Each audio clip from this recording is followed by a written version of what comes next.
Hello, everyone. Thank you all for joining here on this YouTube video. I am Lynn Daniel. I am owner of digital marketing agency, Lynn Daniel Consulting, where I help edupreneurs transform their education-based businesses in 6 to 12 months using strategies, systems, and the ABC method. Today, I have Dr. Jen here to talk about her education-based businesses. She is a dissertation coach, and she helps students to take their dissertation and transform that work into an article. So today she's going to talk to us about her work, who she serves, and the outcomes, and she'll tell you some other things about her business. So welcome, Dr. Jen. Thank you. All right, tell us about yourself. All right, so I am Dr. Jennifer Rounds-Bryant. I go by Dr. Jen outside of the academy, and I go by Dr. Rounds-Bryant within the academy. I am a dissertation chair for 20 years. I've had my own doctorate for 25 years. Started doing research in high school and undergrad, so I have 38 years of combined experience with doing research. I bring all of that, including my PhD in clinical psychology and my license in clinical psychology. I bring all of that to bear in my role as a PhD coach. And so I help help doctoral students to create dissertations. I tutor through classwork. I help students understand the gist of the research process. And then after those students have completed their doctoral process in these wonderful dissertation studies, I am now on the campaign to let's get this research published, and it's never too late. So many students / docs think that by the time they're done with their dissertation, then the process of creating new knowledge is over. It is not. That is just the beginning. Mm-hmm. So what happens is people archive their research in Proquest. And unfortunately, because Proquest uses the terminology of published, right, as part of the process of the archiving, students then think that they are published in peer-reviewed journals, and they are not. What your dissertation does as being archived in Proquest is serves as the idea generator for other dissertation students and also other researchers. They will use your dissertation for ideas, and they will never have to cite you because your work is in a dissertation and is not considered scholarly. If most students think about it, or most docs think about it, when they were putting together their proposals, they were not allowed to use dissertations in their proposal because a dissertation is not a scholarly document. Okay. You're keep going. You're unfolding things here. You're unpacking it. My goal is to help the students / docs get their dissertation research into the scholarly literature. And so for some, that seems a very mythical process. But like everything else, there's a formula to it. And I happen to know the formula. And so I am going to be doing the Research Article Bootcamp on August 14th, the first one, where there will be 4 hours of live coaching, where we will go through all 4 sections of a research journal article. And students will walk away with the first draft of their dissertation research article. Very and so good. What you're doing is you're going to take that whole dissertation and you're going to distill it down to the size of a 20-page double-spaced, including references, journal article. And that's very good. Very good. You hit on a lot of important points that doctoral students may not have been made aware of in their programs. So let's unpack that a bit.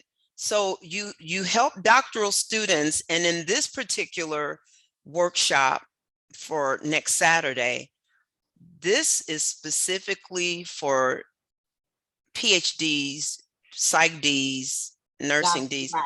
Yeah. Doctorates and completed their dissertation, because you're going to now walk them through a process of turning that dissertation into an article, a scholarly article, a manuscript that they could submit to a peer-reviewed journal. But let's unpack this idea, what you said about Proquest. Yes. Let's really make that clear. I mean, you did make it clear, but let's say that again, because it's important.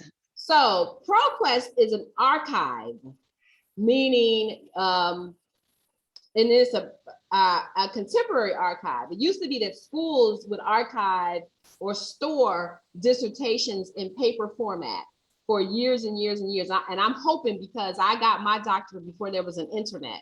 And so I had to copy my dissertation on linen paper.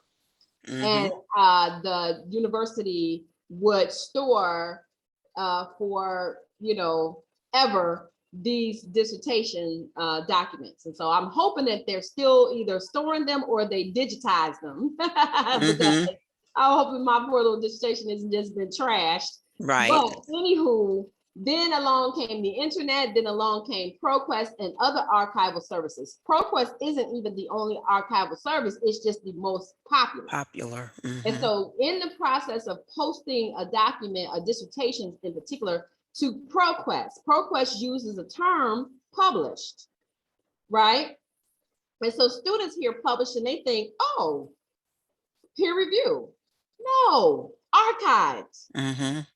Right? And that a dissertation is not considered a scholarly document. It is not considered scholarly literature. For most people, their dissertation is a learning tool. And when they go back and you go back and read it, so part of the process of going back and creating this dissertation research or this research article from your dissertation is, you're going to go back to your little learning tool, right? And really be able to see, ooh, I could have done this better. I could have done that better. But the dissertation is a learning tool. That's exactly what it is. It's not meant to be perfect.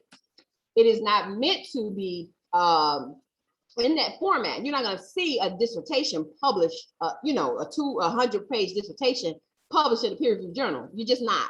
Right. So in that format, it's not meant to be published as part of the scholarly literature. Okay. But students hear published as a part of the sequence of posting to the archive, and they lose their minds and they totally forget that anything that said Proquest in the reference, their professors or their chairs or their committee members would say, this is not a scholarly source.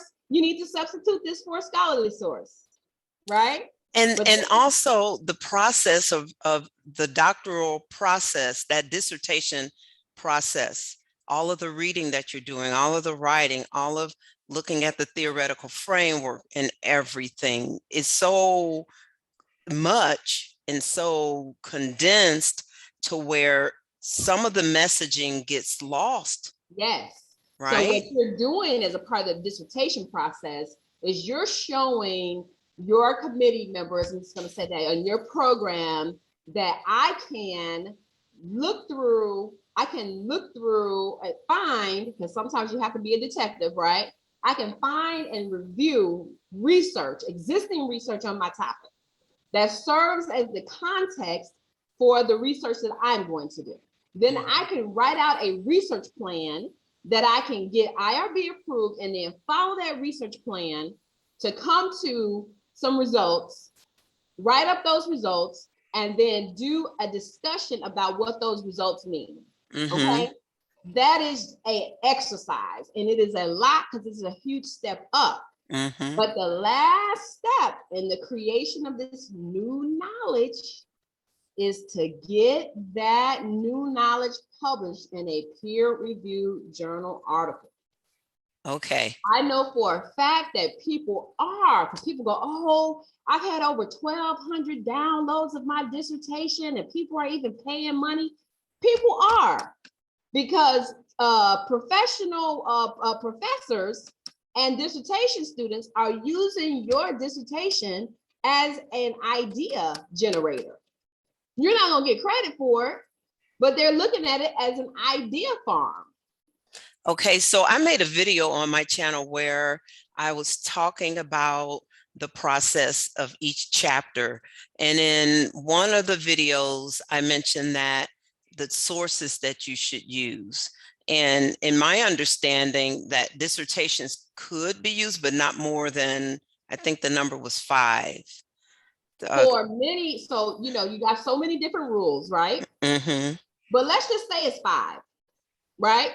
I have one student client who is doing her dissertation on a particular topic where there are 75,000 dissertations. Mm-hmm. And not one research article.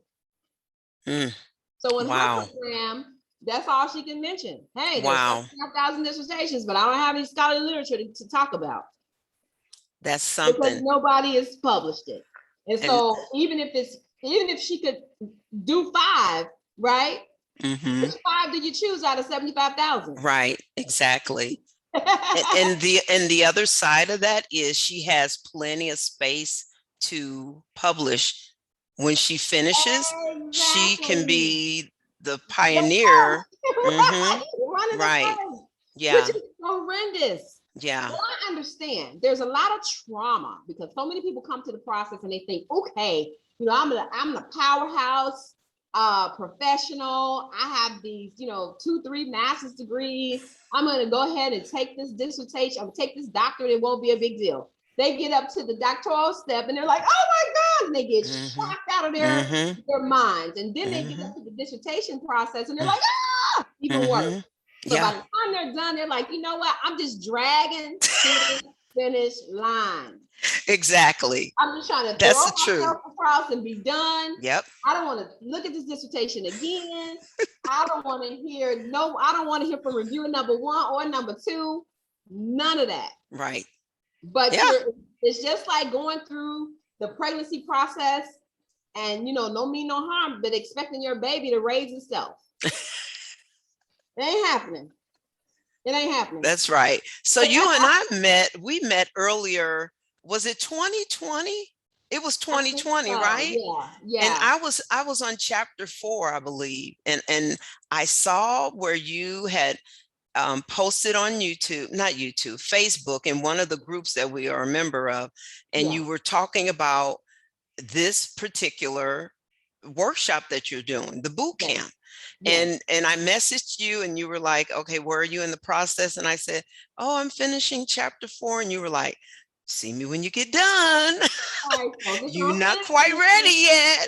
But I mean, I had that foresight because I had a couple of people really encouraging me to look beyond. We know you're going to be tired, exhausted, but really start planning beyond when you're finished, right? That defense, and then what?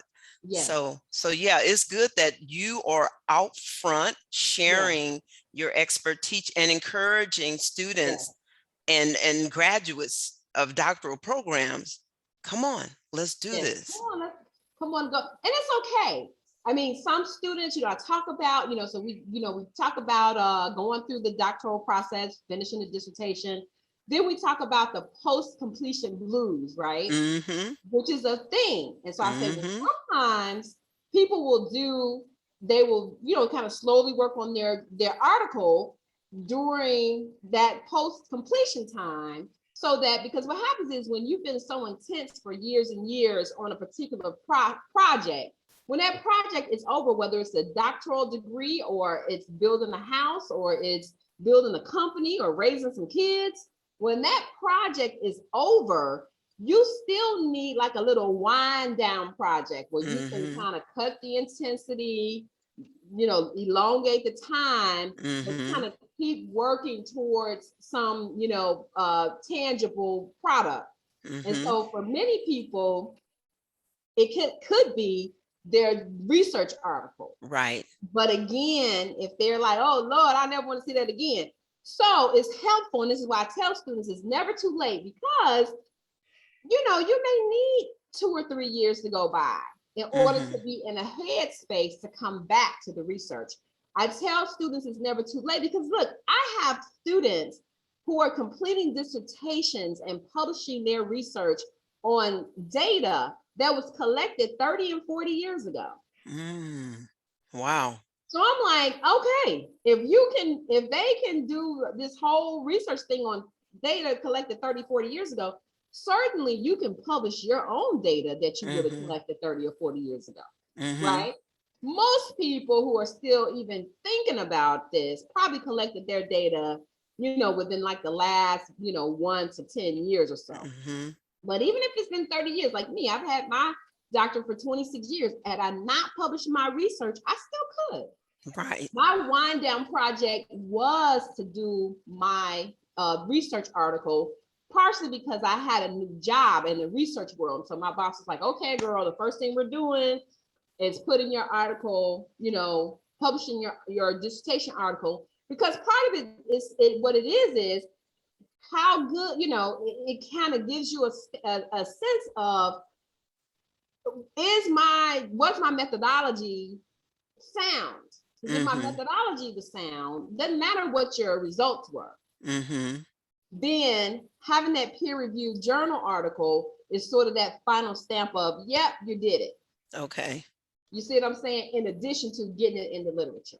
And then it opens those conversations. Yeah, it opens in academia. You can begin to, right. And so what I'm looking at, it's so interesting. I was talking to a friend recently, and I was saying, these universities are now advertising adjunct teaching positions for $0. No money. Yeah. Because they know that so many people are coming out with these doctorate degrees and they want to teach. And so they know that the demand for adjunct positions is now outstripping the positions. And so they can say, hey, you want some experience teaching? Come on, teach this class for free. Oh my, is that like an audition? Well, I think it's just like, you want the experience, because so many schools won't give you a chance unless you have the experience. If you want the experience, come on over here and do this for free. And so it's not necessarily an audition for that school, but that's crazy. What allows you to begin to open the door to these positions that may not necessarily be freely available is being able to say, hey, not only do I have my degree in this particular area, I published, my article, I have a published article. So having that catalog of your publications will move you beyond. You can skip over the volunteer position. Yes, absolutely. So that's another benefit. Less than 10%, probably more like 1% of people who have doctorates, like 1% publish. So it takes you into a whole different level of folks. And especially people who are not who are not professors or not in the academy in some way, they think to themselves, well, I'm really not a professor, I'm really not going to need this. But the challenge is, and what I challenge and I say, you have done research on a group of people, very likely, right, that other folks are not going to research. So if you want to do any justice to your participants who made themselves available to you, you will publish the work you did. If you want to do justice to yourself, if you want to do justice to your program, the time you spent, get it out there. Get your research out there. There are about 200,000 dissertations archived every year, right? There are 2 million peer-reviewed articles published every year. So there's plenty of room. There's room, definitely. But you gotta get in the game. It's not automatic, it is a process, but there is room. And most of the reason why we're not publishing, or folks are not publishing their dissertation researches, is because they're tired, or if they're not tired, they don't know how. I see a lot of people, trying to figure out how, want to talk about how, but I know how. And so, and how, because people ask me, was there something I could read instead of you coaching? Absolutely. We're in the information age, right? How to publish a research study is out there, right? But there's a group of people who want sort of, close guidance, who want somebody to kind of sit with them and say, okay, now do this, do this, do this, and do this. And that is what I do. And that is how my coaching, my doctoral coaching sets itself apart. So number one, as I said, I'm a clinical psychologist. And so I look at people and I say, okay, what is it that they need to learn that they're missing? And how can I teach it to them according to their particular learning style? A lot of times people run into challenges in the doctoral process because the information that they're getting does not match their learning style. And that's it. It's not because they're somehow, and they may have a, somewhat challenged learning style, but it's not because they can't learn. Right. It's just that it's being fed to them in a way that just doesn't match what they need to be able to take the information in and then use it. A lot of people have no idea of their learning style and their learning requirements. And as I said, they can get to the doctoral process and what has worked for them before no longer works. Right. It's a different beast altogether. It really is. Right. And so I come in alongside the student and go, okay, this is doable. Don't freak out. It's okay. And kind of help them slow the process down. Let's figure out what you need. Because a lot of times they're panicking and they're anxious. And so I kind of come in and, calm all that down, slow it down. Let's figure out what you actually need. Let's figure out what dots you have, what dots actually need to be connected, what dots are actually missing. And so that's why I can say 24 minutes to your doctoral solutions, 24 minutes or less to your doctoral solutions, because I can just get in there and figure out what's going on almost immediately. Wow, that's good. So that cuts through a lot of time because you can look at it, identify it, and then prescribe. Like they say, we diagnose the problem and then we prescribe a program or a solution. Exactly. So that's what I can do. And I help to implement the solution as well. Good. So your audience, again, this boot camp is for, if your dissertation is done, you've defended and you are a doctor. And it is archived. Right. And now you're taking it and you're going to go over it, read over it before Saturday, the 14th. Right. So that you can be re-familiarized with it. And you don't have to read over it too much. Like I said, some people are a little bit traumatized with that. Yeah, that's true. Yeah. You have to have it, and it has to be in a format where you can copy and paste in order to create the draft of your research article. Okay. So this needs to be like me. If I had to go and find my dissertation, I think I got it on a you remember the little square? Oh yeah, the floppy disk. I got it on a floppy disk. Oh my goodness. But I don't know if I have anything that can access it and copy and paste. Wow. So if that's your situation, you might want to go dig a little bit, but you don't have to really go over it because I'm not required, you don't have to do a whole lot of reading of it, etc. And that's what I wanted to say too. Once you complete your dissertation, you've done 95% of the work already. This article thing is just another 5%, but it's the important 5%. And so students can expect to walk away after 4 hours with at least a framework for that first article. And then if they the first draft of the article. So if they want to revise and all of that, they can do that on their own. But if they can continue to work with me with individual coaching. If they need to, they may, get their first draft and, run with the wolves. That's great. Or they can come back and work with me individually, probably an hour or two and be ready to submit their work.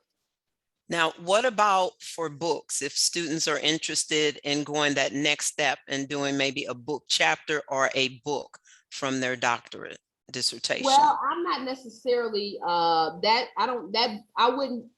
wouldn't say that that's my target for this boot camp, because I'm going to be talking about specific sections Okay. of a research article. Okay. The book piece is, I wouldn't say it's necessarily outside of my purview, but book chapters are not considered scholarly literature either.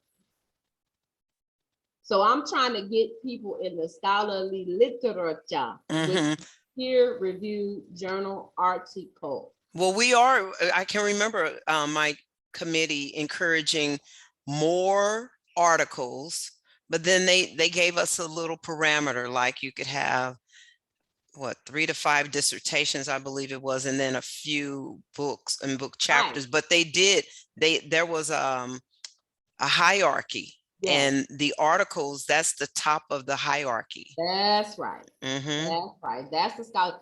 Chapters are not considered scholarly literature, mostly because it takes a while for books to come out. And by the time you got, because most of the time what people do, if they're going to write a book, and I should say this, if people are going to write a book, most of the time they start with the peer-reviewed journal article first. Then they write a book, because for the most part, people's book chapters are going to be based on, it's going to include other people's, like a lit review, right? Other people's work anyway, in addition to their own. And so if you can then refer to your own work, cite yourself basically, right? Cite yourself in a journal article, then that increases the value of your book chapter in terms of the scholarly value of your book chapter. Okay. But, I never did any books. I have a bunch of peer-reviewed journal articles that I've done over time. I never did books just because, they weren't really valued in that way. But that doesn't mean that, folks can't. I mean, in so many ways, your dissertation is kind of like that book. But there's not really, unless you're even if you're doing a book for an edit. The other thing is, unless you're self-publishing, right? People who do textbooks, people who do subject area textbooks and things that people will use in classes and stuff, it's the publisher that makes all the money. Right. So, I mean, I just try to minimize my enrichment of other folks. Yes. And that's still true with the peer-reviewed journal article too, right? You sign over the copyright goes to the journal, right? Everything, they get all the money, but there's just a currency that comes with that peer-reviewed journal article, right? That is kind of like the gift that you keep on giving to yourself. Right. So I have collaborated peer review articles published, and we just had my little group, my writing group, we just had a chapter approved through, why am I forgetting the name of the company? Oh, I forget, but it should be coming out by the end of the year. And then behind you on my screen, so I self-published this book here because I said I wanted to make the money. So I'm my own case study. And what I'm going to do is on this channel, on my YouTube channel, walk people through the process that I use to take this book to the #1 seller. That's my goal. So I'm like, this is my chance to monetize on my expertise and not give it away to Springer. That's the company that our chapter is going through, Springer. So well, good for you. Good for you. I have a couple of books I've written years ago that stood the test of time on. I call Psychology Secrets. My book series is 5 Ugly Facts About Human Behavior. And I have a fire sale going on. I published 3 with many more in my head, but that values $75 for the 3 books, but I'm selling them for $5. I saw that. Plus free shipping. Absolutely. I saw that. like pretty much just give them away for shipping, the cost of shipping, because and it's so amazing as I go back through and do the videos. Well, I've done the videos and just look at it. It's like it's amazing how well, and that's the whole thing about good research. It will hold up. Mm-hmm. It Mm-hmm. will hold Over the up. And years, so that's what right. I Over the did decades. in those research, and I didn't cite myself at all, and I probably should have, but took the topics that I was dealing with in therapy and took the research that I was disseminating to different clients and just put them in a book series. So talking about sort of the basics of behavior, including some of the hot spots like, marriage and behavior change and domestic violence and addiction and men and parenting, etc. And just took all that research and kind of put it together, not so much just to say, okay, here's the issue, right? But then here's also the solution, right? Here's the solution to these things. And so over time, we talk about, and even on my PhD coach page on Facebook, right? I bring different topics, and it's based on research. So talking about motivation, when I say research has solved motivation, right? Research says that two things. We just need to restart as many times as necessary to get to our goal, right? Start again, and start with the easiest, smallest step that you can take, right? Start with the small stuff, the easiest stuff, and just keep doing that over and over again. Yeah. And you will get to your goal. For those folks who have trouble with motivation, procrastination, etc. Right? For folks who there are some folks who will start and keep going and keep going and keep going, and then they're done. Those folks aren't looking for motivation because they have internal motivation. Folks who are looking for motivation because they lack internal motivation, research tells us, hey, you got to behave your way through into motivation. If you just sit there waiting for it to happen, it's not gonna happen. Awesome. Absolutely. That is very good. That's good. All right. So is there anything else? Let's see. Oh, let me ask you this question. So what differentiates you from another boot camp or dissertation coach or turn your dissertation to a book to an article coach? Right. What differentiates a little bit earlier when I talked about having a doctorate for 26 years, 38 years of experience, being able to bring the information to people in the way that they learn, that jives with their learning style, which makes the biggest difference for people when they're getting information that they don't know how to manage, they can't make heads or tails of, is because it doesn't fit their learning style.